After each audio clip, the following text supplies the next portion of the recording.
Hi everyone, my name is Kimaya Patel and I'm a civil degree apprentice working for Mott Macdonald. I work as a civil engineer in the water division, designing river diversions, scour protection designs and flood replacement storages. As well as designing, my work involves communicating with clients, colleagues, project managing and going onto construction sites. Overall, I went for the apprenticeship route because it was a great way of learning and getting practical experience on the job.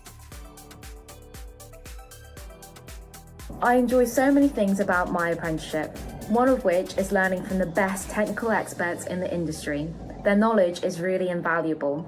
Also, visiting my actual designs being constructed, I can see the benefits it's giving to the community and to the environment.